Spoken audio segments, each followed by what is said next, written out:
something strange is happening to us. We pick up our phones telling ourselves it's just for a moment, but that moment stretches. Minutes pass, then an hour. The world outside the screen blurs. We feel a pang of guilt, a sense of time lost. What just happened? This isn't a failure of willpower, it's by design. The apps on your phone are engineered to capture your attention. Their goal? Keep you scrolling, tapping, and coming back for more. Every notification, every like, every colorful icon is a breadcrumb leading you deeper into the maze. These platforms promise connection and validation, but it's a powerful illusion. We're social creatures hardwired to seek approval, and the architects of these digital worlds know it. They've turned our psychological needs into profit. Your attention is their most valuable commodity. The longer you stay, the more money they make. We believe our devices serve us, but who is really in control? This isn't about giving up technology, it's about understanding the forces at play. Once you see the trick, you can break the spell. The digital world isn't passive, it's actively shaping your mind. Awareness is the first step toward taking back control. Ask yourself, are you using your phone or is it using you? The magician's hand is always at work, unless you learn to see it. And that's where real freedom begins.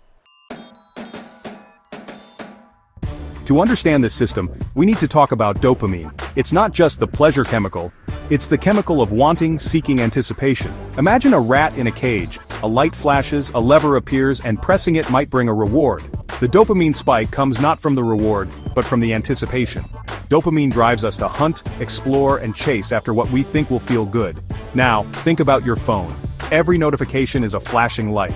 Every refresh is a lever. You don't know what you'll get, a message, a like, a headline, or nothing at all. This is a variable reward schedule, the most powerful way to hook a brain. The uncertainty keeps your dopamine system in overdrive.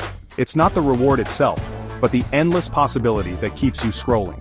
Social media hijacks your motivation, keeping you seeking in a bottomless digital world.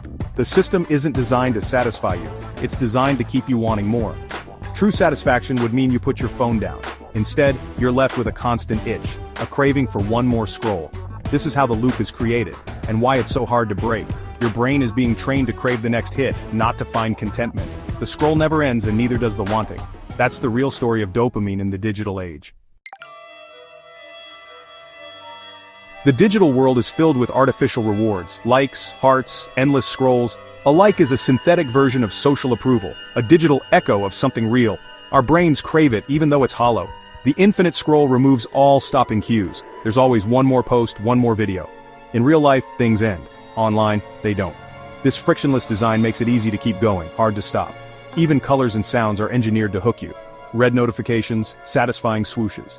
Every element is tested to maximize your engagement. These aren't creative choices, they're strategic nudges. Over time, our brains get used to fast, constant stimulation. Real life starts to feel slow and boring by comparison. Reading a book, having a deep conversation, or enjoying a quiet moment, these don't offer quick dopamine hits, so we grow impatient, restless, and the authentic feels less rewarding. The synthetic has changed our expectations. We're left chasing digital rewards while real satisfaction slips away. This is the hidden cost of the attention economy. Our brains are being rewired for the scroll, not for real life. And that's a price we rarely notice until it's too late.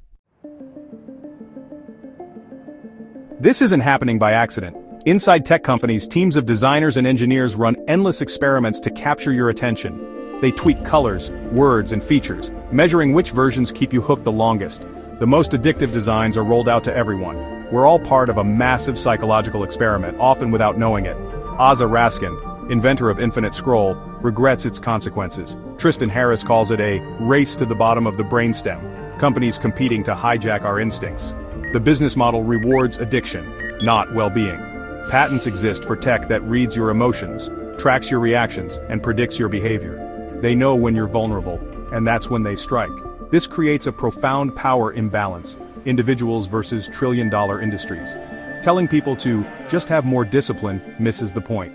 The forces against our attention are structural, invisible, and relentless. This is a system, not a personal failing, and it's designed to work below the level of conscious thought. So what can we do?